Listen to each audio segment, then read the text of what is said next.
तन्वत्नां अज्ञानतिमिरान्धस्य ज्ञानाञ्जनशलाकया चक्षुरुन्मीलितं येन तस्मै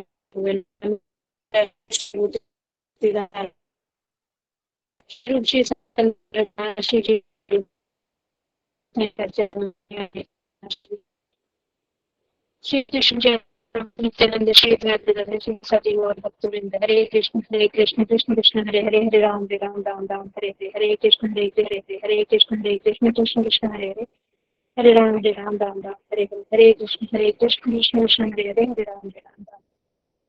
सबसे पहले मैं अपने गुरुदेव के चरणों में अनंत कोटि दंडवत प्रणाम करती हूँ। उसके बाद पूज्य पाद सुंदर गोपाल प्रभु जी को मेरा दंडवत प्रणाम। आप सभी कथा पिपासुओं को भी मेरा यथायोग्य दंडवत प्रणाम। हरे कृष्ण। हम सबका परम सौभाग्य है कि हम जन्माष्टमी से लेकर राधाष्टमी तक हरि कथा का श्रवण कर रहे हैं। भगवान का प्राकट्य का क्या मतलब होता है?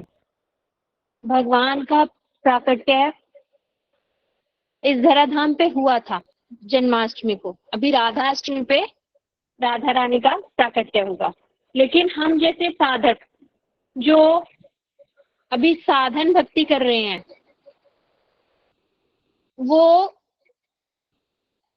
हरि कथा के द्वारा, कानों के द्वारा, हरि कथा सुनते हुए कानों के द्वारा हृदय में ठाकुर जी का प्राकट्य करवा सकते हैं। तो हम सब सौभाग्यशाली हैं कि हमें एक ऐसा अवसर मिला है कि रोज रोज हम भगवान की सुंदर सुंदर लीलाओं का श्रवण कर रहे हैं। और ये श्रवण करते करते भगवान की कथाएं बहुत वीर्यवती हैं।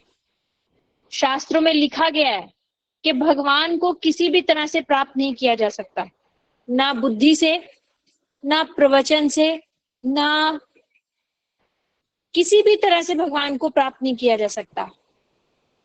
लेकिन उस इतने दुर्लभ भगवान को भी प्राप्त किया जा सकता है। उसके लिए क्या रास्ता है? यदि हम अपने कान वैष्णवों को दे दें, ऐसे संतों को दे दें जिनका संबंध भगवान के साथ है, तो वो वैष्णव, वो संत अपनी हरि कथाओं के द्वारा हमारे हृदय में ठाकुर जी का प्राकट्य करवा सकते हैं। ठाकुर जी के दर्शन वो हमें करवा सकते हैं कानों के द्वारा। तो हम जो ये कथाएं सुन रहे हैं, ये शास्त्रों के में लिखी हुई है, ये हमारे गुरु जी की वाणी है जो हमारे गुरु जी ने हमें आगे सुनाई। हमसे आगे और सुनकर और तरह से ये गुरु परंपरा से हमारे तक ये ठाकुर जी की लीला कथाएं आ रही हैं। ये सुनते सुनते हमारे हृदय में भी ठाकुर जी का प्राकट्य हो जाएगा एक दिन। हम अभी अपने हृदय को राधा रानी के प्राकट्य के लिए तैयार कर रहे हैं। हमारी स्वामिनी श्रीमती राधा रानी का जन्म उत्सव होने वाला है। तो हम देर ना करते हुए सबसे पहले स्पीकर को आमंत्रण करते हैं। आप आज का जो विषय है उसके बारे में स्टार्ट कर लीजिए। हरे कृष्णा।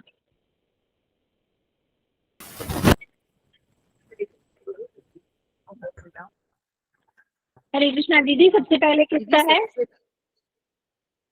दीदी मोनिका दीदी का है। और मोनिका दीदी हमें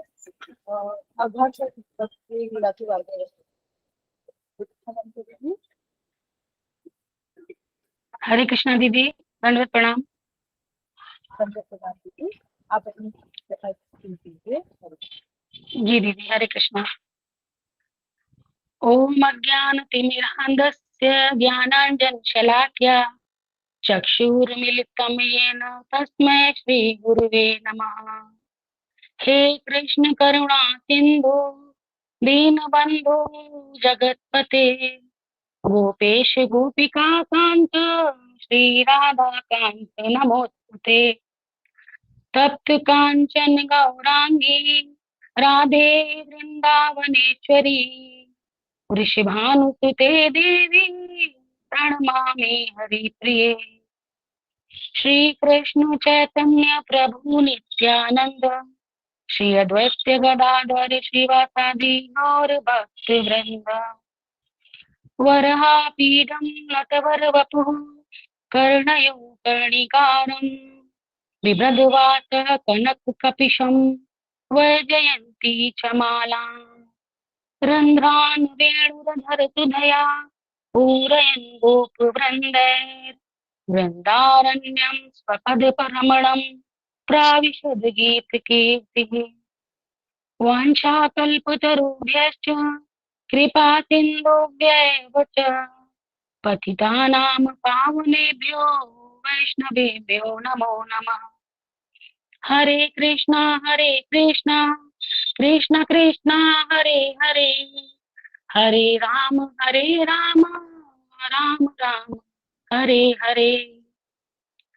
सर्वप्रथम मैं अपने सभी गुरु परंपरा के चरणों में अनंत कोटि दंडवत प्रणाम अर्पित करती हूँ।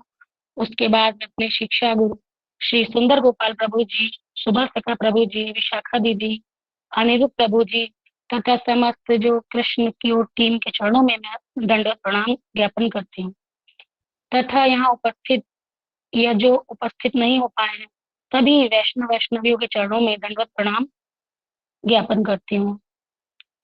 आज जो ये भगवान श्री कृष्ण की बाल लीला कथा सेवा करके जो अपनी वाणी को शुद्ध करने का मुझे अवसर प्राप्त हुआ, उसके लिए मैं हृदय से आप सभी का धन्यवाद करती हूँ। और जिस कथा की सेवा मेरे द्वारा आज करने का प्रयास किया जाएगा उसका नाम है अघासुर वध तथा उसका उद्धार लीला। आप सभी से मेरा निवेदन है कि मुझसे यदि कोई त्रुटि हो जाए तो आप लोग कृपया मुझे क्षमा कर दीजिए। तो अघासुर वध लीला जो है उसका वर्णन हमको श्रीमद् भागवतम के दशम स्कंद के पूर्वार्ध में अध्याय 12 में मिलता है। तो चलिए हम लोग सब गोकुल चलते हैं जहाँ पर हमारे कृष्ण कन्हैया 5 वर्ष के हो गए हैं। तो 5 साल के जो बच्चे होते हैं, 0 से 5 साल के, वो कुमार कहलाते हैं। 5 से जो 10 वर्ष के बच्चे हैं वो पौगंड अवस्था उनकी कहलाती है और 10 से 15 वर्ष की आयु किशोरावस्था कहलाती है। तो हमारे जो कन्हैया है अभी कुमार हैं। तो एक दिन प्रातः जब तड़के उठते हैं उनके मन में विचार आता है कि आज हमको गौचारण के लिए जाना है और हमें अपना कलेवा वहीं करना है, वन में ही जाके करेंगे। तो इस विचार से वो जल्दी उठ जाते हैं और एक गाय के सींग से बनी हुई जो श्रृंगी होती है उसका बिगुल बजाते हैं बड़ी तेज। तो सभी जो गोपाल सखा है उनके, तो वो इस ध्वनि को सुन के समझ जाते हैं कि कृष्ण का बुलावा आया है। सभी अपने गाय बछड़े और सब लेकर के एकत्र होना चालू कर देते हैं और सभी बच्चे एक जगह सारे गायों के सहित सब इकट्ठा हो जाते हैं। फिर आवाज लगाते हैं अपने और साथियों को कि अरे श्री रामा, अरे जो भी उनके मित्रों के नाम है सबको पुकार लेते हैं कि कोई छूट ना जाए। तो सभी अपने अपने सामान के साथ, उनके पास क्या होता है, सबके पास एक एक श्रृंगी होती है, बिगुल, एक बांसुरी और एक कलेवे का थैला और एक गाय बछड़ों को हाँकने वाली डंडी रहती है। अब सभी मिलजुल कर प्रस्थान कर देते हैं वृंदावन की ओर, वन की ओर गौचारण के लिए। और सभी बड़े प्रसन्न हैं, सभी हिल मिलकर जा रहे हैं और पूरा मस्ती करने के मूड में हैं। तो आगे जैसे जैसे चलते हैं, आगे गाय बछड़े चल रहे हैं, पीछे उनके ग्वाल बाल सिखा चल रहे हैं और पीछे हमारे कन्हैया बांसुरी बजाते हुए चल रहे हैं। और सभी आगे आगे जा रहे हैं, पीछे देखते जाते हैं। हाँ, कन्हैया पीछे आ रहे हैं ना, कन्हैया पीछे आ रहे हैं तो निश्चिंती से आगे चलो, कोई दिक्कत नहीं है। कुछ भी होगा पीछे हमारे भगवान हैं, उनके लिए तो सब कुछ कन्हैया ही है। तो सभी जब आगे आगे जा रहे हैं उसमें रास्ते में खिलवाड़ भी करते हुए जाते हैं बच्चे। और सभी का ये उद्देश्य होता है कि हम जिसको जो कुछ आता है उस तरीके से अपनी सेवा करें और हम कृष्ण को किसी तरह प्रसन्न करें, उसको खुश रखने का ही एक उद्देश्य है कि हम अपनी चेष्टाओं से, अपने प्रयासों से बस कन्हैया को खुश रखें। तो कुछ ग्वाल बाल जो है वो जब कन्हैया आगे इधर उधर जब वन में देखते हैं, कुछ मनोरम दृश्य दिख गया, थोड़ा आगे चले गए, तो बालक सब आपस में कहते हैं कि चलो देखते हैं कौन पहले कन्हैया को छुएगा। दौड़ लगाते हैं। वो कहता नहीं पहले मैं छूंगा, नहीं नहीं पहले मैं छूंगा। इस तरीके से वो दौड़ लगाते हैं कन्हैया को छूने की होड़। तो फिर उन्हें मजा आता है इसमें थोड़ा। कुछ बच्चे जो है वो मिमिक्री करने में एक्सपर्ट हैं। कोयल बोल रही होती है तो कोयल की आवाज वो बहू निकालते हैं, मीठी मधुर वाणी कोयल की बोलते हैं, उसमें उन्हें आनंद आता है। कन्हैया को अच्छा लग रहा है। तब किस तरीके से मैं कन्हैया को खुश करूं, जो मुझे आता है उसी से मैं कन्हैया को खुश कर दूं, प्रसन्न रहे वो, बस उनका यही उद्देश्य है। कुछ बालक क्या करते हैं, गेरू ले लेते हैं, गेरू के को लेकर अपने चेहरे पे, अपने हाथ पैर पे डिजाइन तरह तरह के बना लेते हैं, जिसे देखकर सब बालक हंसते हैं। तो और कुछ बच्चे क्या करते हैं, जैसे मोरों का झुंड है, मोरों का झुंड देखा, तो मोरों का झुंड के साथ ही वो भी नृत्य करने लगे, जो नृत्य करना जिन्हें आता था वो नृत्य करने लगे। और कुछ जो शैतान टाइप के और उनके सखा थे, वो तो बगुले की एक्टिंग करने लगे, जैसे बगुला बैठता है ना आंख मूंद के एकदम शांत, वैसे बैठ जाते हैं। तो अचानक जब दृष्टि पड़ती है कन्हैया की, तो उन्हें आनंद आ जाता है कि अरे इसको क्या हुआ। तो इस प्रकार सभी पूर्ण रूप से आनंदित हैं, पूरा आनंद का माहौल है, प्रकृति भी आनंदित है, सखा भी आनंदित है, कृष्णा भी आनंदित है। कुछ बच्चे करते हैं कि अरे देखो वो आकाश में पंछी जा रहा है ना, उसकी परछाई को देखकर कहते हैं देखो मैं उसके साथ साथ दौड़ूंगा, वो परछाई के साथ साथ दौड़ता है, चलता देखो। बच्चों का शोरगुल सुनते हैं मेंढक जमुना जी के किनारे, वो कूद जाते हैं पानी में। हम बच्चे शरारती हैं, वो भी कूदते हैं पानी में मेंढक की तरह, कन्हैया को भी खींचते हैं, चल कन्हैया तो भी आ जा, कन्हैया को भी पानी में कूदा देते हैं। हाँ भगवान, वो तो भक्त के वश में, वो भी कूदते हैं भाई, जैसा वक्त चाहेगा वैसा, वो नचाएगा तो नाचेंगे, वो रुलाएगा तो रोएंगे। तो इस प्रकार सभी बच्चे अब मोती मोतियों की बढ़िया बढ़िया हार बना के भेजा, तैयार करके भेजा है, बाजू बंद लगा है, मालाएं पहनी है। लेकिन वो क्या करते हैं कि जो वृक्षों ने जो प्रसन्न होकर पुष्प गिराए हैं, कोमल कोमल पत्तियां गिराई, उनसे हार बनाते हैं, उनके कानों के कुंडल बनाते हैं, और खुद भी मैं पहनते हैं, कन्हैया को भी पहनाते हैं, और आपस में कहते हैं कि ये तुम पहन लो, और मेरा जो है ये मुझे दे दो, और मेरा मड़ियों की जो माला है ना ये तुम ले लो। उनके लिए उसका कोई हीरे मोती का कोई मोल नहीं है, वो उसको ले लेते हैं, प्रसन्न है उसी में। और प्रकृति क्या, मोर क्या करता है कि मोर कहता है सब लोग तो कन्हैया को प्रसन्न करने में लगे हैं, तो वो खुशी के मारे जब नाचते हैं तो अपने पंखों को गिराते हैं। अब बाल सखा सब पंख एक एक ले लेते हैं और कन्हैया की तरफ दौड़ते हैं कि सबसे पहले मैं अपना मोर पंख कन्हैया को दूंगा, मेरा मोर पंख कन्हैया अपने बालों में लगाएंगे। सब दौड़ते हैं, तो कन्हैया सबका मोर पंख ले लेते हैं और फिर सब लगा लेते हैं, और बच्चों को लगता है कि देखो मेरा वाला मोर पंख ही कन्हैया ने लगाया है। तो भगवान सभी की जो सेवा है उसको एक्सेप्ट करते हैं, किसी को निराश नहीं करते हैं। अब ये बच्चे जो हैं, बच्चों का क्या भाग्य है जो साथ में खेल रहे हैं, गोप बालक हैं, भगवान के साथी हैं।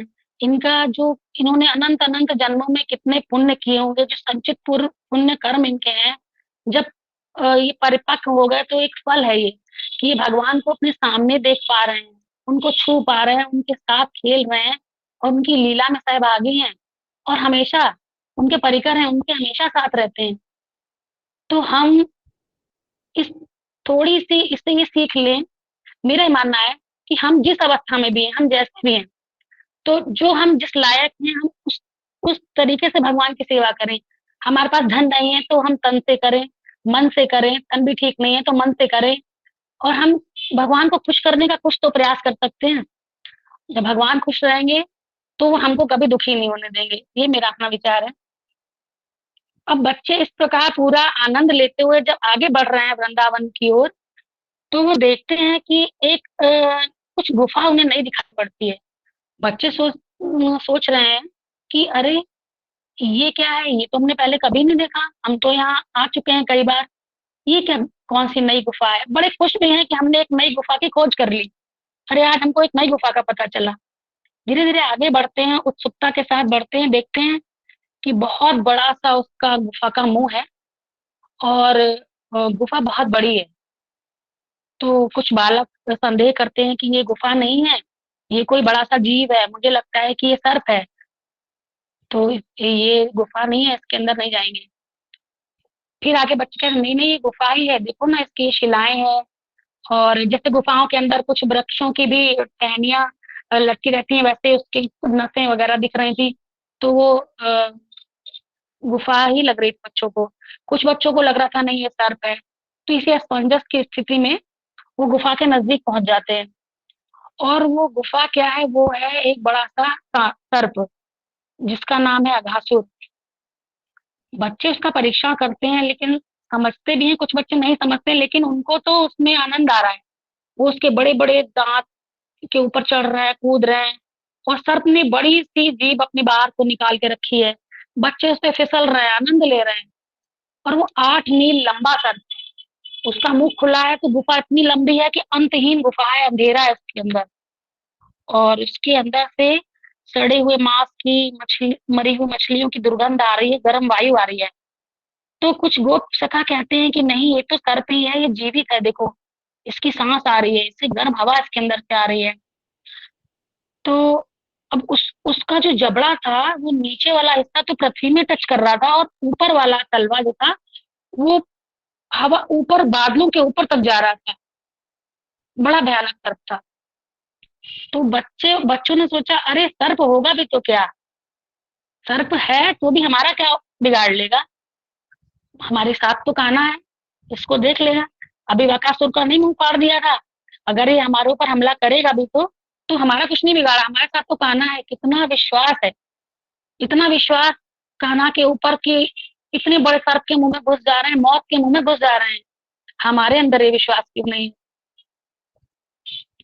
देवता ऊपर से देख रहे हैं, बादलों से छिप कर देख रहे हैं कि ये भयानक सुर है, ये अघासुर है, और उससे डर रहे हैं। लेकिन वो छोटे छोटे बच्चों को बिल्कुल डर नहीं है। क्यों नहीं है? क्योंकि वो कृष्ण के शरणागत हैं, कृष्ण भावना भावित हैं। तो अगर हम कितना अपने जीवन में डरे रहते हैं हर चीज से। कभी पैसों का डर लगता है, समाज का डर लगता है, स्वास्थ्य का डर लगता है, और जीवन मृत्यु का लगता है, बीमारी का लगता है। हमको तो प्रतिपल डर ही डर लगता है। क्यों? क्योंकि हम भगवान से विमुक्त हुए हैं। हम उन गोप बालकों की तरह अगर भगवान के हाथों में अपनी डोर सौंप दें, तो हम हर एक परिस्थिति का मुकाबला बेझिझक कर सकते हैं, क्योंकि हमारे साथ तो कृष्णा है ना, कृष्णा से बढ़कर कोई नहीं है। तो बालक को गाय बछड़ों समेत अंदर चले जाते हैं, और सारे सारे बछड़े गाय बच्चे सब जाते ही अंदर लगभग मृत से हो जाते हैं, क्योंकि इतना ज्यादा विषैला वो सर्प था। और उस सांप ने अभी तक अपना मुख बंद नहीं किया है, वो प्रतीक्षा कर रहा है कि उसका शिकार तो भी बाहर है, मेन शिकार। और भगवान समझ गए हैं ये तो अघासुर है। अघासुर किस लिए है भगवान सब जानते हैं। अघासुर कौन था? ये अघासुर पिछले जन्म में एक असुर का पुत्र था, जो बहुत ही सुंदर था। इसे अपनी सुंदरता पर बहुत घमंड था, हर एक का मजाक बना देता था, सबको नीचा दिखाता था, और घमंड में रहता था। तो एक बार अष्टवक्र मुनि जो थे वो मलय पर्वत पर तपस्या कर रहे थे, तो ये वहां उनसे मिला। और इसने जब उनको टेढ़ा मेढ़ा देखा, 8 जगह से वो टेढ़े थे मुनि, तो इसने उसका मजाक, उनका मजाक उड़ा दिया, कुरूप कहा उनको, और उन पर हंसा। तो मुनि ने इसको श्राप दे दिया कि तूने मेरा मजाक उड़ाया है, और अब तू जा, तू सर्प योनि, भयानक सर्प योनि में तू जा, और बदसूरत भयानक सर्प तू बनेगा। इसलिए वह भी अघासुर बना। और पूतना का और बकासुर, ये इसके भाई बहन थे। ये छोटा था सब में। इसको अपने भाई बहन की मृत्यु का बदला भी लेना था कृष्ण से। और कंस ने इसको प्रेरित करके भेजा था कि जाओ कृष्ण को मारो, क्योंकि इसने तुम्हारे भाई बहन को भी मारा है। तो बदला लेने की इच्छा से भयानक वो अग्नि में जल रहा था बदले की, और बस कृष्ण का इंतजार ही कर रहा था कि कब वो आए और ये इनको मार दे। अब कृष्ण बाहर खड़े हैं, सारे ग्वाल बाल अंदर जा चुके हैं, और वो सोच रहे हैं अब मेरे ऊपर सारी जिम्मेदारी है, इनकी इनकी रक्षा का दायित्व तो मेरे ऊपर है। भगवान के ऊपर ही भक्तों का दायित्व रहता है। अब वो चूंकि नरवत लीला कर रहे हैं, तो वो रो पड़ते हैं। उन्हें रोना आ जाता है कि अब मैं क्या करूं, कैसे इन्हें बचाऊं। हालांकि वो सब जानते हैं कि क्या करना क्या नहीं, लेकिन वो इस प्रकार सोचते सोचते उसके मुख में प्रवेश कर जाते हैं। अब जैसे ही भगवान प्रवेश कर गए मुंह में, उसने अपना मुख बंद किया, तो जो देवता ऊपर से थे, देख रहे थे ये सब लीला, वो हा हा करने लगते हैं, भय से घबराने लगते हैं। और जो अघासुर के साथी थे, राक्षस थे, वो ही करके हवा आसमान में उनकी आवाजें आने लगती हंसने की कि अब तो कृष्ण का वध हो गया, हमारे दुश्मन का वध हो गया, तो खत्म। फिर जब कृष्ण ये सुनते हैं ना और उन्हें अपने देखते हैं कि मेरे सारे साथी वहां पे मृत पड़े हैं, तो अपने शरीर को बढ़ाना शुरू कर देते हैं। वो इतना शरीर को अपने बढ़ा लेते हैं, और इधर ये अघासुर भी अपने शरीर को बढ़ाता है। एक मोहिनी विद्या होती है जिसके द्वारा ये जो राक्षस हैं अपने शरीर को, आकार को बढ़ा लेते हैं।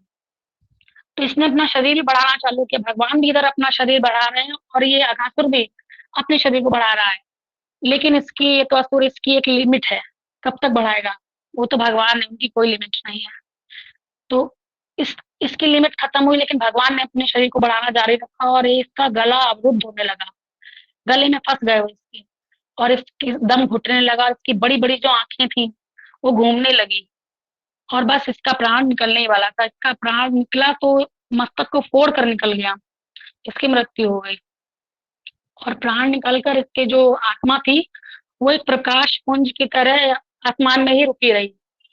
वो इसलिए रुकी रही कि वो वेट कर रही थी, वो जानती थी कि कृष्ण कब बाहर आएंगे, क्योंकि जब जिसका भी वध भगवान के हाथों होता है, या भगवान जिसको स्पर्श भी कर लें, तो उसका तो कल्याण निश्चित है, उसको तो भगवान के चरणों में स्थान मिलना है। तो वो वेट कर रहा है कि भगवान कब बाहर आएंगे। कन्हैया ने जब एक दृष्टिपात अपने साथियों के ऊपर, गाय बछड़ों के ऊपर किया, तो वे जीवित हो उठे और फिर उसके मुंह से बाहर आए, बाहर निकले। तो उसके बाद ये अघासुर भी, अघासुर पर इन्होंने दृष्टिपात किया, तो अघासुर की आत्मा जो थी वो प्रकाश पुंज के रूप में जो थी इनके चरणों में आके विलीन हो गई। अब ये दृश्य देखकर अंतरिक्ष से देवता लोग पुष्प वर्षा करने लगे, नंदन कानन के पारिजात की वर्षा करने लगे।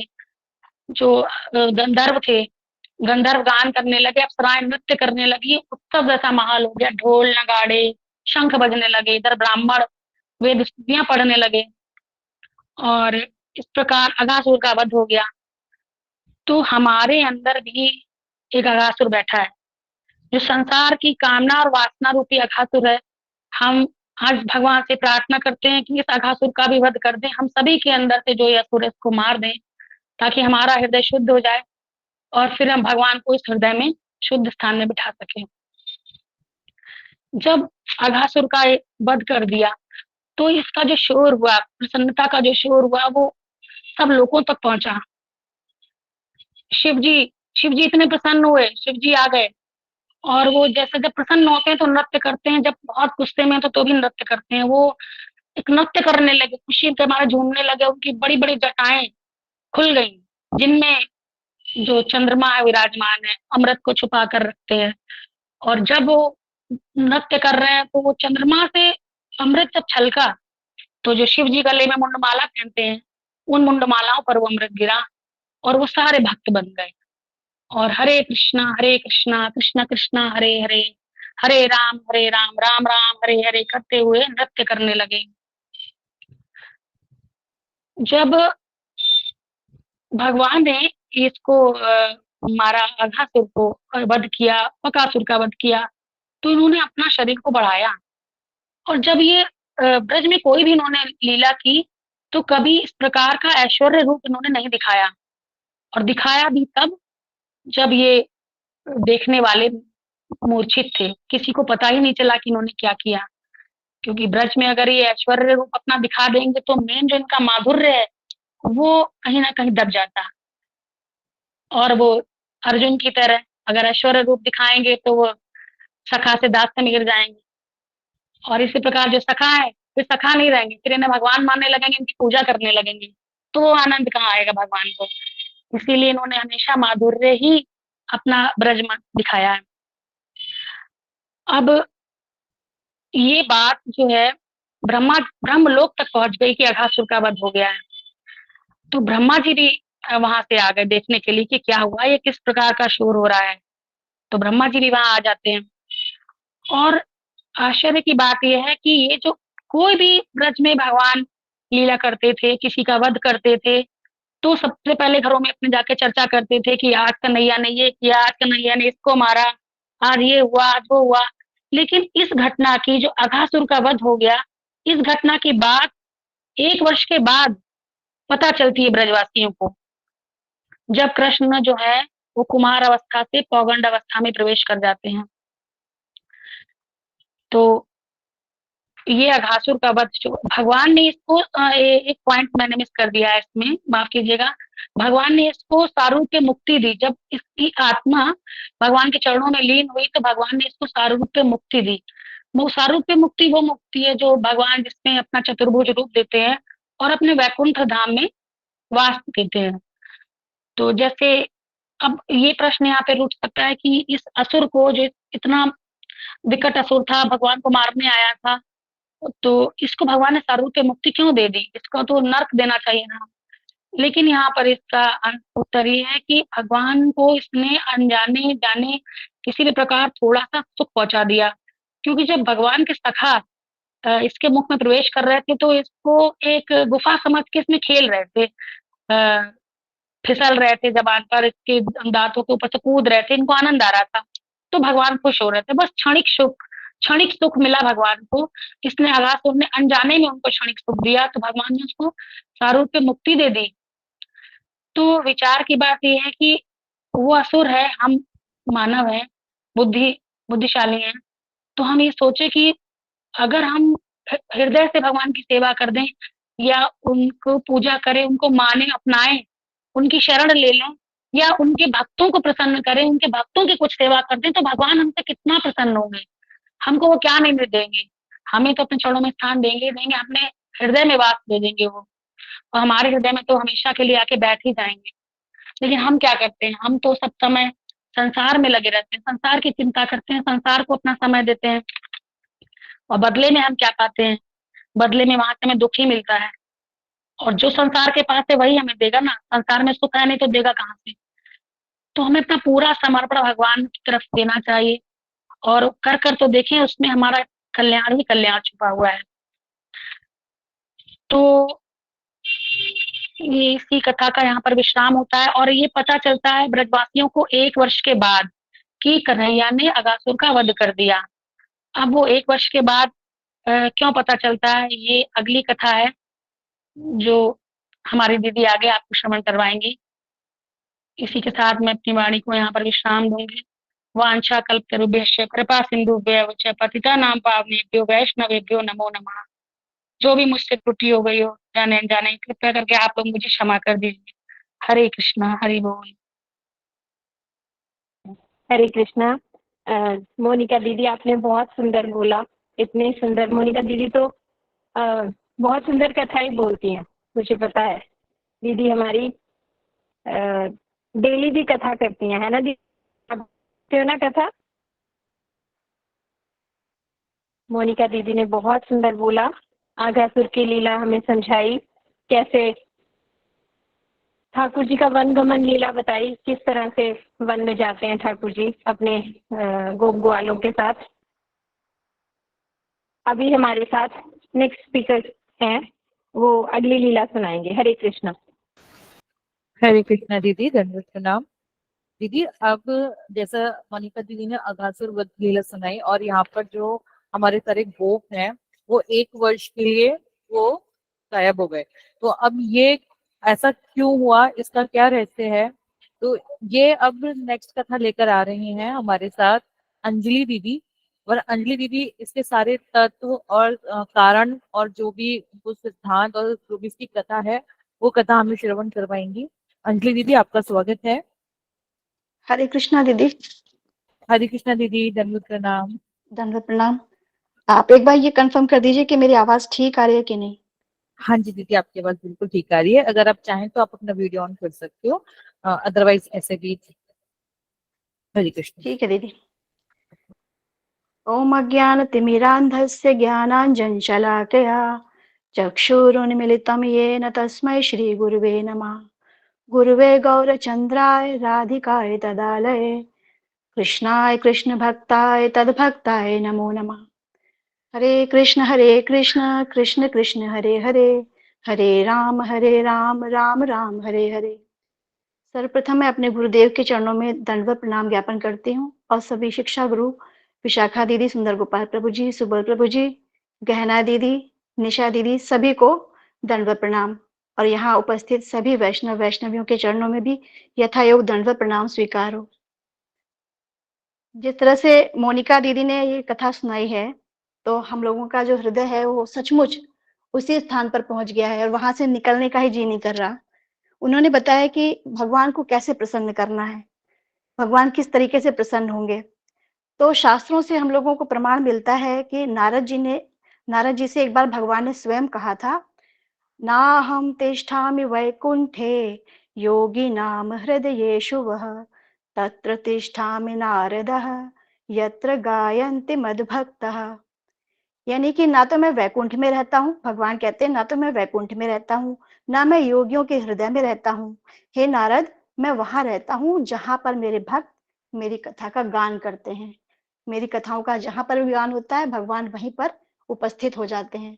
तो इससे अच्छा सौभाग्य की क्या बात होगी कि हम सभी इन कथाओं का बार बार श्रवण कीर्तन करते हैं और भगवान को प्रसन्न करते हैं। तो एक छोटा सा प्रयास आज मैं भी करना चाहती हूँ।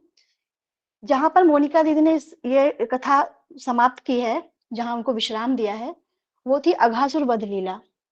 तो उन्होंने ये बताया कि जब अघासुर का वध हो गया, उसके बाद ये घटना 1 वर्ष के बाद सभी जो ब्रजवासी थे उनको पता लगी।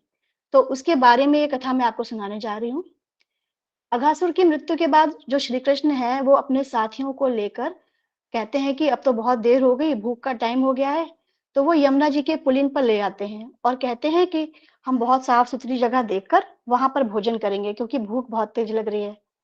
वो देखते हैं एक छोटा सा पुलिन है, वहां पर बहुत रमणीय स्थान है और वो पुलिन देखने में छोटा है, लेकिन जब वो पहुंचते हैं तो वो इतना विशाल है कि वहां पर वो गाय बछड़ों के सहित आराम से खेल सकते हैं, आराम से अपने मर्जी की जितनी भी क्रीड़ाएं हैं वो कर सकते हैं, खाना खा सकते हैं, ठंडा पानी पी सकते हैं।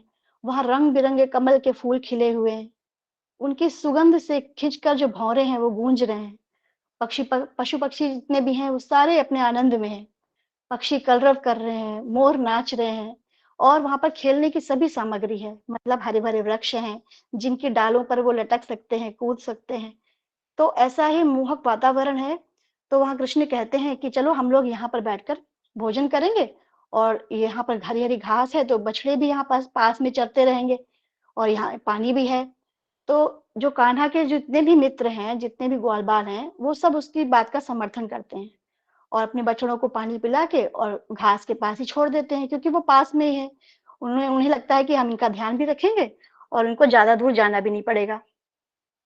तो बछड़े जो है घास में अपना चल रहे हैं और इन्होंने क्या किया, जितने भी मित्र थे इन्होंने अपने अपने छीके से जो भोजन घर से लेके आए थे वो निकालना शुरू किया।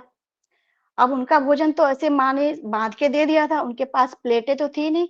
तो वहां पर जितनी चट्टाने पत्ते जो भी उनको वहां पर दिखाई पड़ा उस पर उन्होंने अपना भोजन निकाल के रख लिया। किसी ने तो अपनी जांग पे रख लिया, किसी ने हाथ में पकड़ लिया।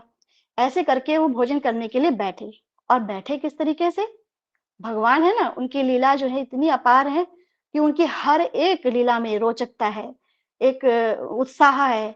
तो वो बैठे ऐसे हैं जैसे बीच में तो कृष्ण जी बैठ गए हैं और उनके चारों तरफ मंडलाकार पंक्तियां बनी हैं और सारे जितने साथी हैं वो सब सट के बैठ गए हैं।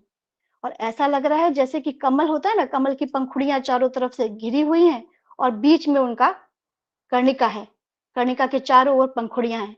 तो ऐसे आपस में सट कर बैठ गए हैं। वो सब कृष्ण को ही देखना चाहते हैं, इसलिए कृष्ण जो है वो केंद्र में है और कृष्ण भी ऐसे बैठे हैं, हर एक को यही लग रहा है कि कृष्ण उनकी ओर ही देख रहे हैं। तो इसमें एक तत्व यह है कि जिस तरीके से ग्वाल बालों ने कृष्ण को अपना केंद्र बना रखा है और आनंद से भरपूर है, इस तरीके से यदि हम अपने जीवन में कृष्ण को केंद्र बनाएंगे, उनसे उनके चारों तरफ ही हमारी दिनचर्या चलेगी, तो हमारे आनंद की क्या सीमा होगी, इसका तो कुछ अंदाजा ही नहीं लगा सकते हैं। तो उस समय क्या हुआ, सबने अपना जब खाना निकाला तो कोई अपने घर से दाल भात लाया है, कोई दही लाया है, कोई अचार लाया है। इस तरीके से सब मिल बांट के खा रहे हैं। तो कुछ चंचल जो उनके दोस्त हैं, कुछ बहुत चंचल हैं, वो क्या करते हैं कि एक पत्ते को जो है रोटी के टुकड़े के अंदर दबा के और कृष्ण को खिला देते हैं। कोई फूल जो है वो दबा के खिला देते हैं। यानी कृष्ण के साथ वो इतने हंसी मजाक कर रहे हैं, जिससे कि कृष्ण हंस हंस के लोटपोट हो रहे हैं। वो खुद भी हंस रहे हैं और उनको कृष्ण को भी हंसा रहे हैं, यानी वो अपनी तरफ से पूरी सेवा दे रहे हैं भगवान को प्रसन्न करने के लिए। अब ग्वाल वालों के लिए वो तो भगवान है नहीं, वो तो उनके सखा है, तो उनको अपना जूठा भी खिला देते हैं, यानी पत्ता पुष्प सब कुछ वो खिला रहे हैं और कृष्ण सब कुछ ग्रहण कर रहे हैं। गीता में भगवान ने कहा है, पत्रम पुष्पम फलम तो हम यो मे भक्त्या प्रयच्छति तदहम भक्त्योपरत्म अश्नामि प्रयतात्मनः। इसका मतलब यह है कि जो भी भक्त प्रेम से भाव से जो कुछ भी देता है वो भगवान उसको ग्रहण कर लेते हैं। एक जगह भगवान ने ये भी कहा है, भाव का भूखा हूं मैं, भाव ही एक सार है, भाव से मुझको भजे तो उसका बेड़ा पार है। भाव बिन सब कुछ भी दे तो मैं कभी लेता नहीं, भाव से एक फूल भी दे तो मुझे स्वीकार है। मतलब भगवान जो है भाव के भूखे हैं। आप प्रेम से भक्ति से अपना समझकर उनको कुछ भी खिलाएंगे तो वो उसको ग्रहण कर लेते हैं। इस तरह से जो कान्हा के मित्र हैं उनको मनोरंजन भी कर रहे हैं, हंसा रहे हैं, कोई चुटकुले सुना रहा है, सब हंस हंस के लोटपोट हो रहे हैं, ऐसा मनोरंजन चल रहा है। और कृष्ण के कमर में क्या है, फेंटा बंधा हुआ है, फेंटे में मुरली खोसी हुई है।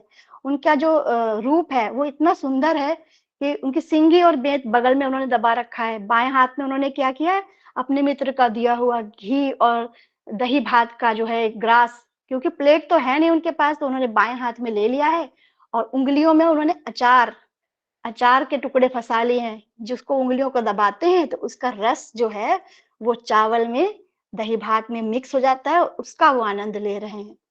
ऐसे ही जब वो पूछते हैं अपने एक मित्र से, मधुमंगल से, कि मैंने तुम्हें कल कहा था दही वो छाछ लाने के लिए, तुम लाए हो? तो मधुमंगल को याद आता है कि हाँ, सुबह मेरी माँ कह रही थी कि तुम्हें छाछ ले जानी है, लेकिन वो तो खट्टी है। तो वो पड़ोस से दही मांग के लाई थी ताजा, और उसमें उन्होंने मिक्स कर दिया था। तो कान्हा को खिलाने से पहले मैं जरा चख लूं कि ये खट्टी तो नहीं है। तो वो पेड़ के पीछे जाकर उसको चखते हैं, चखने के लिए मुंह में भरते हैं, उनको बहुत आनंद आता है। तो भगवान देखते हैं, तो भगवान तो यहाँ पे क्या बोलेंगे, कान्हा देखते हैं, वो कहते हैं उसको, मधुमंगल को धक्का मार के कहते हैं कि क्यों रे मधुमंगल, मैंने तुझे अपने लिए छाछ मंगाई थी और तू खुद पी रहा है। उनके दोनों गालों पे मुक्का मारते हैं, उनके गालों में से जो छाछ है वो निकल के बाहर आती है और कृष्ण उसको पी लेते हैं। ऐसा दृश्य देख के जो ब्रह्मा जी हैं वो तो हैरान रह गए। वो ये सोचने लगे कि ये कैसे भगवान हो सकते हैं, ये तो जूठा खा रहे हैं, लेकिन भगवान को तो साफ सुथरी थाली में ढक के भोग लगाया जाता है, भगवान तो भोग लेते हैं, ये भगवान नहीं हो सकते। उनका जो मन है वो भ्रमित हो गया, मोहित हो गया। यहाँ तक कि मतलब जो ब्रह्मा जी हैं वो तो बुद्धिजीवी हैं, मतलब वो तो एक तो बुद्धि तत्व है पूरा उनका, इतना ज्ञान है उनके अंदर, लेकिन तब भी वो इस एक लीला से मोहित हो गए। तो जब ये सोचने वाली बात है कि जब भगवान की लीलाओं से ब्रह्मा जी मोहित हो जाते हैं, तो हम लोग किस खेत की मूली हैं? हम तो कुछ भी नहीं है उनके आगे, बद्ध जीव हैं, तो हम क्यों नहीं मोहित होंगे? लेकिन ये देखिए कि जब ब्रह्मा जी ने ये बात सोची कि ये तो भगवान नहीं हो सकते, मुझे थोड़ा सा चेक करना पड़ेगा, उनको भगवान को इनकी लीला का एक टेस्ट करना पड़ेगा कि वाकई ये भगवान है कि नहीं। जबकि उन्होंने स्वयं देखा था कि अघासुर का वध किया है उन्होंने, अभी हाल में ही देखा है, और भगवान से ही उन्होंने सारी शिक्षाएं ग्रहण की हैं, क्योंकि वो प्रथम आदि पुरुष हैं। तो पहले सबसे पहले तो ब्रह्मा जी का ही कमल से जन्म हुआ है, तो उनको शिक्षा भी भगवान ने ही दी है। लेकिन तब भी वो उनको ये यकीन नहीं हो रहा है कि जो हमारे सामने है वो भगवान है, उनकी लीलाओं पर यकीन नहीं हो रहा है। वो भगवान को टेस्ट करने का जैसे ही सोचा, अब भगवान तो अंतर्यामी, उनको पता लग गया कि ये ब्रह्मा जी जो है मुझे टेस्ट करना चाहते हैं। तो उन्होंने कहा ठीक है, मैं तुम्हें अच्छी तरह टेस्ट करवाऊंगा, और अपनी लीला शक्ति को कहा ठीक है भाई तैयार हो जाओ, अब इनका हम टेस्ट जो है वो पूरा करेंगे। तो ब्रह्मा जी ने क्या किया कि सारे बछड़ों को और उनके जो ग्वाल बाल थे उनको चुरा के और ब्रह्मलोक ले गए। ब्रह्मलोक ले गए और जैसे ही वहां पर छोड़ के आते हैं, मतलब छोड़ने जैसे जाते हैं, उससे पहले क्या हुआ कि जो कृष्ण है वहां बैठे हुए हैं, और तो ग्वाल बाल देखते हैं कि अरे हमारे बछड़े कहाँ चले गए, और सब खाना खाते खाते उठने लगते हैं। तो कृष्ण कहते हैं तुम बैठो, तुम डरो मत, भय मत करो, क्योंकि भगवान क्या है, भय को हरने वाले हैं। उनसे कहते हैं कि तुम डरो मत, मैं जाके तुम्हारे गऊओं को लेके आता हूँ, मैं उन बछड़ों को लेके आता हूँ। जो गो है, गो मतलब इंद्रिय होती हैं। जब हमारी इंद्रियां भी, जो एक साधक एक भक्त होता है, उसकी इंद्रियां भी जब दूर चली जाती हैं, विषयों के पीछे भटक जाती हैं, तो उस साधक का, उस भक्त की जो इंद्रियों को भी वापस भगवान ही लाते हैं। इसी तरह उन गऊओं को भी लाने का जो है कार्य भगवान ने स्वयं करने का निश्चय किया, और उन ग्वाल बालों का भय दूर किया कि तुम बैठो। और वो भगवान का कहना मानकर उनकी शरण ले रखी है ग्वाल बालों ने, जो वो कहते हैं वही करते हैं। वो चुपचाप वहां बैठे रहे, क्योंकि उनको ये तो यकीन था कि ये जा रहे हैं तो ये हमारे गऊओं को, बछड़ियों को लेके ही आएंगे। तो वो वहां पर लेने चले जाते हैं। जैसे ही कृष्ण जाते हैं, उधर जो है ब्रह्मा जी उनके सारे बछड़ों को, जो भी और जितने ग्वाल बाल हैं, उन सबको ब्रह्मलोक ले जाते हैं, वहां छोड़ के आते हैं। वो देखते हैं भगवान है तो वास्तव में क्या है ये, मतलब भगवान है या कोई और है। इतने में भगवान को तो पता है कि ये जो ब्रह्मा जी ऐसी करतूत करेंगे, तो उनकी लीला शक्ति क्या करती है कि जितने भी गाय और ग्वाल बाल हैं, इन सबको एक सुरक्षित स्थान पर सुला देती हैं, अपनी शक्ति से सुला देती हैं। तो वो लीला शक्ति की वजह से तो वो असली वाले जो ग्वाल बाल थे वो तो एक जगह सो गए। तो जो उनकी माइक देह थी, माइक यानी माया से बनी हुई जो देह थी, उनको ब्रह्मा जी ले गए ब्रह्मलोक। अब वो लेके गए हैं और फिर एक त्रुटि बराबर समय में ही वापस आ गए। एक त्रुटि का समय कितना होता है, जैसे एक कमल की पंखुड़ी होती है कोमल सी, उसमें एक नुकीली सुई से अगर छेद करें, तो जितना समय उस पत्ते में छेद करने में लगेगा, उतना समय एक त्रुटि कहलाता है। उस समय में ही ब्रह्मा जी वापस ब्रज में आए। तो वो क्या देखते हैं कि यहाँ तो सारे ग्वाल बाल वैसे ही खेल रहे हैं, वैसे ही सारे बछड़े भी हैं और ग्वाल बाल भी हैं, कृष्ण भी वैसे ही खेल रहे हैं। उनके हाथ में अभी भी जो है वो दही भात का कौर है, जैसे उन्होंने छोड़ा था वैसे ही अभी भी एक खेल रहे हैं। तो वो फिर भ्रमित हो गए, वो कह रहे ये क्या चक्कर है, अभी तो मैं उनको वहां छोड़ के आया। फिर उन्होंने सोचा अब मैं जाकर वापस देखता हूँ कि वहां पर जहां मैं छोड़ के आया हूँ वहां पर ये ग्वाल बाल है कि नहीं है। तो जैसे ही वो वहां छोड़ने जाते हैं, उससे पहले ही भगवान वहां पर ब्रह्मलोक में ब्रह्मा का ही वेश रखकर वहां पहुंचते हैं, और वहां ग्वाल उसे द्वारपाल से कहते हैं एक नकली ब्रह्मा घूम रहा है, तुम सावधान रहो, आके वो यही कहेगा कि मैं ब्रह्मा हूं, तुम उसे घुसने मत देना अंदर। तो द्वारपाल ने कहा ठीक है। अब भगवान तो अपना काम करके आ गए। अब ब्रह्मा जी गए वहां पे वापस चेक करने के लिए कि जिन ग्वाल बाल और बछड़ों को मैंने यहाँ पे रखा था वो वापस है कि नहीं है। द्वारपाल ने मना कर दिया कि नहीं नहीं, आप ब्रह्मा नहीं है, और असली ब्रह्मा तो कहीं और है, आप जाइए। उनको घुसने नहीं दिया। अब ब्रह्मा जी वापस फिर आते हैं, फिर देखते हैं कि वो सारे ग्वाल बाल वैसे ही अभी खेल रहे हैं और सब कुछ वैसे ही चल रहा है। इतने में 1 वर्ष का समय हो जाता है, जो त्रुटि बराबर समय ब्रह्मा जी का था ब्रह्मलोक से आने जाने का, तो उस समय में 1 वर्ष पृथ्वी पर बीत गया था। उस 1 वर्ष में क्या हुआ, जैसे ही ब्रह्मा जी उनको ले गए थे ग्वाल बाल को, तभी कृष्ण ने अपनी ही शक्ति से सारे ग्वाल बाल, सारे बछड़े, सब कुछ वैसे ही बना लिया था। जैसा उनका रंग रूप था, जैसा उनका आकार था, सब कुछ वैसे ही अपने प्रकार से वैसे ही बन गए थे। जितने भी थे, जितने ग्वाल बाल थे, सब वैसे बन गए थे। और शाम के समय आने के बाद वापस ब्रज में सारे अपने अपने घरों में चले गए, गाय बछड़े सब चले गए। अंतर यहाँ पे सिर्फ एक ये था कि जैसे रोज उनका स्वागत होता था, उससे कुछ ज्यादा उत्साह के साथ हो रहा था। जो बछड़े थे उनको देख के गाय जो थी बेतहाशा प्रेम से उमड़ गई, उनके स्तनों से दूध की धार बहने लगी। और जो ग्वाल बालों की माएं थी, उनका भी प्रेम जो था वो निकल निकल के बाहर आ रहा था। वो एक ऑटोमेटिक एक रिएक्शन था जिसमें, क्योंकि वो भगवान थे उनके अंदर, और वो अपना ही बच्चा समझकर उनको प्यार कर रही थी। इस तरीके से 1 वर्ष निकल गया था, और 1 वर्ष के बाद जब वो वापस ब्रह्मा जी आए, उन्होंने देखा कि ये तो है नहीं यहाँ पर, ये तो इस पे वही सब कुछ वैसा ही चल रहा है, वैसे ही उनका जो है कौर हाथ में है दही भात का, वही ग्वाल बाल है, उसी तरीके से खेल रहे हैं, कुछ भी फर्क नहीं हुआ। ब्रह्मा जी का सिर चकराने लगा। इससे पहले ये हुआ था कि जब वो 1 वर्ष रहने में पूरा होने में 4-6 दिन बचे थे, तो वहां पर एक पूर्णमासी देवी थी, उन्होंने शांडिल्य मुनि से एक खबर करवा दी वृंदावन में, नंद और यशोदा बाबा के यहाँ, कि आप ऐसा करो कि अभी बहुत अच्छा शुभ मुहूर्त चल रहा है, शुभ संवत चल रहा है, जितने भी ब्रज के जितने भी गोप हैं, उन सबका आप इन गोपियों से विवाह करा दो।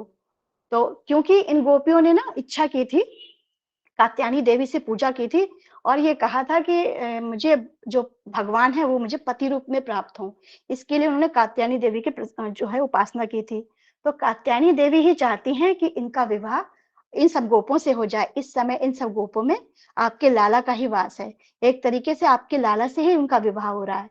तो इस तरीके से उन सभी गोपियों का ग्वाल बालों से जो विवाह हुआ, तो इसका मतलब है उनका कृष्ण से ही विवाह हुआ है, और रासलीला में वो ही गोपियां उनके साथ रास करती हैं। तो वो किसी अन्य के साथ नहीं है, जितनी गोपियां हैं अपने पति के साथ ही होती हैं। इसको हमें समझना चाहिए। तो इस लीला के बाद क्या हुआ, जब ब्रह्मा जी ने वापस आके देखा तो वो ये हैरान रह गए कि ऐसा कैसे हो सकता है। कुछ समझ नहीं पा रहे थे कि कौन से बनावटी ग्वाल बाल बछड़े हैं और कौन से असली वाले हैं। भगवान को तो कोई मोह माया स्पर्श कर नहीं सकती, लेकिन ब्रह्मा जी जब मोहित हो गए हैं, तो हम लोग किस प्रकार मोहित नहीं होंगे, इस बात की क्या गारंटी है। मतलब हम लोग तो मोहित होंगे ही होंगे। हमारा तो एकमात्र एक सहारा यही है कि हम भक्ति से सिर्फ भगवान का ध्यान करें। तो उसके बाद क्या देखते हैं ब्रह्मा जी कि सभी ग्वाल बाल जो हैं और बछड़े वो सारे कृष्ण के रूप में हैं। सभी कृष्ण दिखाई पड़ रहे हैं, जितने ग्वाल बाल हैं, जितने बछड़े हैं, वो कृष्ण के रूप में हैं। सभी श्याम वर्ण के हैं, पीताम्बरधारी हैं, शंख चक्र गदा पद्म से युक्त हैं, चतुर्भुज रूप है। सब में उनको कृष्ण दिखाई पड़ रहे हैं। सबके सिर पर मुकुट है, कानों में कुंडल है, कंठों में हार है और वनमालाएं गले में पड़ी हुई हैं। वक्ष स्थल पर जो है वो सुवर्ण की सुनहली रेखा है, श्रीवत्स का चिन्ह है, और उनके बाजुओं में बाजूबंद है, कलाइयों में रत्नों से जड़े हुए कंगन है, चरणों में नुपुर है, कड़े हैं, कमर में करधनी है, अंगुलियों में अंगूठियां जगमगा रही हैं। ये सब देख के ब्रह्मा जी का सिर फिर चकराने लगा। वो सोचने लगे कि ये मैं क्या देख रहा हूँ। और ब्रह्मा जी ने देखा कि उन्हीं के जैसे हजारों ब्रह्मा हंस पे बैठे हुए उधर आ रहे हैं। और जब उधर आ रहे हैं तो वो समझ नहीं पाते, क्योंकि अब तक तो वो यही समझ रहे थे कि मैं ही ब्रह्मा हूँ, मैं ही सृष्टि का रचयिता हूँ। वो उनके अंदर इस बात का थोड़ा सा अहंकार था, लेकिन भगवान ने उनका अहंकार एक पल में चूर कर दिया। उन्होंने बताया कि ब्रह्मा से कहा कि ये देखो, ये सारे ब्रह्मा जो हैं अलग अलग ब्रह्मांडों से मैंने बुलाए हुए हैं। तुम तो एक ही ब्रह्मांड के ब्रह्मा हो, तुमने एक ही ब्रह्मांड की रचना की है, लेकिन तुमसे भी अधिक शक्तिशाली ब्रह्मा ब्रह्मा यहाँ पर मौजूद हैं। तो ब्रह्मा जी देखते हैं कि सारे जितने भी चराचर जीव हैं, तृण तक, यहाँ तक कि तृण भी हैं, वो सब मूर्तिमान होकर नाच रहे हैं, गा रहे हैं, उनकी भगवान की उपासना कर रहे हैं। और जो ब्रह्मा आए हुए हैं वो सारे भगवान को नतमस्तक हो रहे हैं।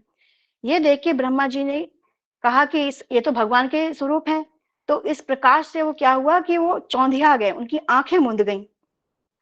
ब्रह्मा जी तो समस्त विद्याओं के अधिपति हैं, लेकिन भगवान के जो दिव्य स्वरूप को वो समझ नहीं पाए, और भगवान के उस रूप को देखने में असमर्थ हो गए, उनकी आंखें बंद हो गई। जब भगवान ने देखा कि ब्रह्मा जी इस तरीके से नहीं देख पा रहे हैं, तो उन्होंने क्या किया, तुरंत ही उन्होंने देखा कि ब्रह्मा के अंदर भाव जो है पश्चाताप का आ रहा है, इसलिए वो उन्होंने माया का पर्दा तुरंत हटा दिया। ब्रह्मा जी को बाहर का फिर ज्ञान हुआ और बहुत मुश्किल से उन्होंने अपने नेत्र खोले। पहले दिशाएं दिखी, फिर वृंदावन दिखा, फिर वही छोटे से मोहक। देखा कि सारे जितने भी कृष्ण यहाँ पर थे, सब एक एक करके सारे प्रकाश उन्हीं के अंदर समा रहे हैं, और सबसे आखिर में एक ही भगवान वहां पे खड़े रह गए हैं, और अभी भी उनके हाथ में वो दही भात का कौर है। इसका अर्थ यह है कि जो भी भक्त ने प्यार से दिया है, भगवान न सिर्फ उसको ग्रहण करके रखते हैं, उसको हृदय में बसा के रखते हैं, छोड़ते नहीं है। वो भक्त का साथ कभी नहीं छोड़ते हैं। भगवान तो अनंत होने पर भी बछड़े को ढूंढ रहे हैं, लेकिन और नाटक ऐसा कर रहे हैं जैसे कि उनको कुछ पता नहीं है। लेकिन जब ब्रह्मा जी ने देखा कि अभी भी दही भात का कौर लिए हैं, तो वो समझ गए कि ये तो भगवान ही है। और जैसे उनका शरीर सोने के समान चमकदार है, और वो दंड की तरह जमीन पर गिर पड़े। जिस तरीके से दंड यानी कि डंडा जमीन पे गिरता है बिल्कुल सीधे, वैसे ही गिर पड़े। और ब्रह्मा जी के 4 सिर हैं, तो चारों मुकुटों से उन्होंने भगवान को नमन किया, उनके जो चरण कमल है उनका स्पर्श किया, और उनमें इतना अपराध बोध हुआ कि अश्रुओं से वो पूरे नहाने लगे। क्योंकि भगवान जो है सभी का केंद्र है। तो ब्रह्मा जी ने वो बात बहुत देर में स्वीकार की, लेकिन उनके अहंकार को चूर करने के लिए भगवान ने ये सारी लीला की थी। तो इसके बाद जब ब्रह्मा जी ने स्तुतियां की हैं, वो एक अलग चैप्टर है, उसके लिए एक अलग क्लास होगी, तब उसके बारे में कहा जाएगा। इसी के साथ मैं अपनी वाणी को विराम देती हूँ। वाञ्छाकल्पतरुभ्यश्च कृपा सिन्धुभ्यः च पतितानां पावनेभ्यो वैष्णवेभ्यो नमो नमः। हरे कृष्ण।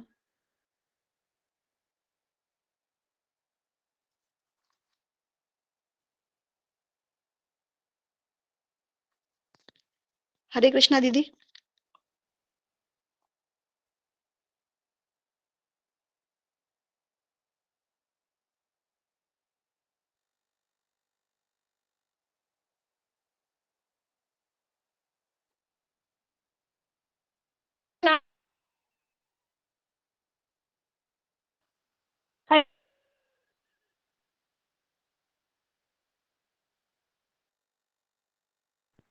आवाज नहीं आ रही।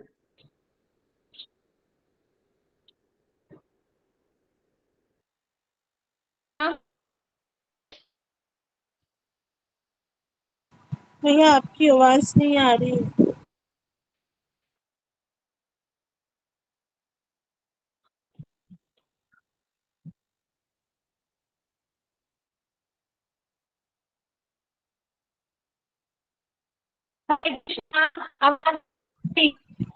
भैया आपका आवाज अभी भी बहुत कट कट आ रहा है। दीदी आपकी वॉइस ब्रेक हो रही है दीदी, वॉइस ब्रेक हो रही है दीदी।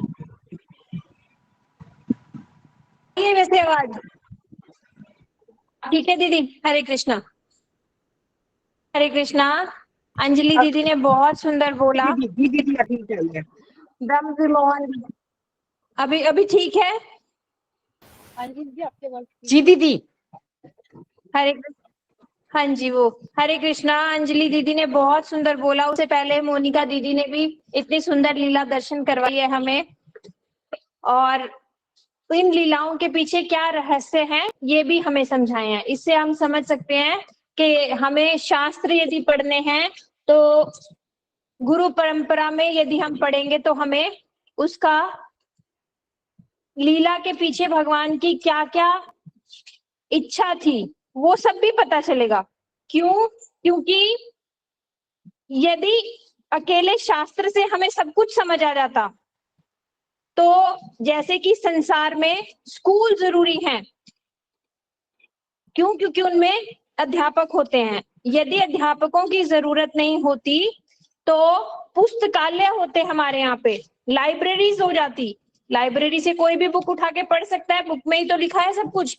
लेकिन शास्त्र में क्या है, भगवान ने बोल दी एक बात, लेकिन वो बात किस टोन में बोली है भगवान ने, भगवान का उसके पीछे उद्देश्य क्या है ऐसी बात बोलने का, ये कौन समझाएगा? ये सदगुरु समझाते हैं। तो यदि हम गुरु परंपरा से ये सारी शास्त्रों का अध्ययन करेंगे तो हमें उन सब हिडन मीनिंग्स का भी पता चलेगा जो हमें पढ़ने से स्वतः नहीं पता चलता। आज से पहले हम सबने भी शास्त्र पढ़े हुए हैं। ब्रह्म विमोहन लीला सबको पता है कि ब्रह्मा जी ने बछड़े चुरा लिए, अघासुर वध सबको पता है। लेकिन वो क्यों हुआ, उसके पीछे भगवान ने ऐसी लीला क्यों की, ये जो बताते हैं ये केवल गुरु वर्ग बता सकते हैं, सदगुरु बता सकते हैं। तो हम सब सौभाग्यशाली हैं। एक बार फिर से यही बात कहूंगी कि हमने ऐसी गुरु परंपरा में एडमिशन लिया है। हमारे जो गुरु वर्ग हैं हमें अच्छे से ये सारे शास्त्रों का अध्ययन करवा रहे हैं। हरे कृष्णा। इसी के साथ आज कोई कीर्तन भी है क्या हरिप्रिया दीदी? हरे कृष्णा, कीर्तन जी है? भैया जी। हाँ, तो बस हम सुंदर मधुर मधुर से इसका आज समापन करते हैं कीर्तन के साथ। हरे कृष्णा। मोनिका दीदी, अंजलि दीदी, दोनों के लिए बहुत बहुत हरि बोल। बहुत सुंदर कथा बोली दीदी आप दोनों ने। श्याम रसिया मन बसिया रुचि रुचि भोग लगाओ रसिया। श्याम रसिया मन बसिया रुचि रुचि भोग लगाओ रसिया। मेरे श्याम रसिया मन बसिया रुचि रुचि भोग लगाओ रसिया। भिलनी के बैर सुदामा के तंदुल, भिलनी के बैर सुदामा के तंदुल, सुंदर प्रेम से पाओ रसिया। रुचि रुचि भोग लगाओ रसिया। तुम्हारे प्रेम से पाओ रसिया। रुचि रुचि भोग लगाओ रसिया। मेरे श्याम रसिया मेरे मन बसिया रुचि रुचि भोग लगाओ रसिया। ब्रज मंडल गोपिन के घर घर, ब्रज मंडल गोपिन के घर घर, माखन चुराए थे पाओ रसिया, रुचि रुचि भोग लगाओ रसिया, माखन चुराए के पाओ रसिया, रुचि रुचि भोग लगाओ रसिया, मेरे श्याम रसिया मेरे मन बसिया, रुचि रुचि भोग लगाओ रसिया, राधा रानी के अधरन धरी, राधा रानी के अधरन धरी, और सरस बनाओ रसिया, रुचि रुचि भोग लगाओ रसिया, मेरे श्याम रसिया मेरे मन बसिया, रुचि रुचि भोग लगाओ रसिया, रुचि रुचि भोग लगाओ रसिया, ऐसो पाओ ऐसो पवाओ, ऐसो पाओ ऐसो पवाओ, कि सब अमृत बन जाए रसिया, रुचि रुचि भोग लगाओ रसिया, सब अमृत बन जाए रसिया, रुचि रुचि भोग लगाओ रसिया, मेरे श्याम रसिया मेरे मन बसिया, रुचि रुचि भोग लगाओ रसिया, हो रुचि रुचि भोग लगाओ रसिया, फिर भी जो भी यहाँ प्रसाद को पावे, फिर भी जो भी यह प्रसाद को पावे, सोई तेरो बन जाए रसिया, रुचि रुचि भोग लगाओ रसिया, सोई तेरो बन जाए रसिया, रुचि रुचि भोग लगाओ रसिया, मेरे श्याम रसिया मेरे मन बसिया, रुचि रुचि भोग लगाओ रसिया, हो रुचि रुचि भोग लगाओ रसिया, मीरा के प्रभु गिरधर नागर, मीरा के प्रभु गिरधर नागर, और नज अधिक तरसाओ रसिया, रुचि रुचि भोग लगाओ रसिया, और न अधिक तरसाओ रसिया, रुचि रुचि भोग लगाओ रसिया, मेरे श्याम रसिया मेरे मन बसिया, रुचि रुचि भोग लगाओ रसिया, आओ रसिया मेरे मन बसिया, रुचि रुचि भोग लगाओ रसिया, गोविंद बोलो हरि गोपाल बोलो, गोविंद बोलो हरि गोपाल बोलो, गोविंद बोलो हरि गोपाल बोलो, गोविंद बोलो हरि गोपाल बोलो, राधा रमन हरि गोविंद बोलो, राधा रमन हरि गोविंद बोलो, गोविंद बोलो हरि गोपाल बोलो, गोविंद बोलो हरि गोपाल बोलो, गोविंद बोलो हरि गोपाल बोलो, गोविंद बोलो हरि गोपाल बोलो, राधा रमन हरि गोविंद बोलो, राधा रमन हरि गोविंद बोलो, हरे कृष्णा कृष्ण कृष्णा हरे हरे, हरे राम राम राम हरे हरे, बोल हरि बोल हरि बोल हरि बोल हरि बोल, निताय गौर हरि बोल हरि बोल हरि बोल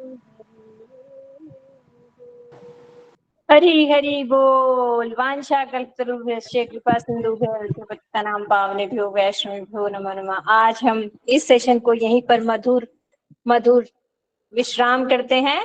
कल हम लोग फिर से दोबारा मिलेंगे नई ठाकुर जी की मधुर लीलाओं के साथ। हरे कृष्णा आप सभी को। हरे कृष्णा सभी दीदी। भक्तों को दंडवत प्रणाम। हरे कृष्णा। राधे राधे। Before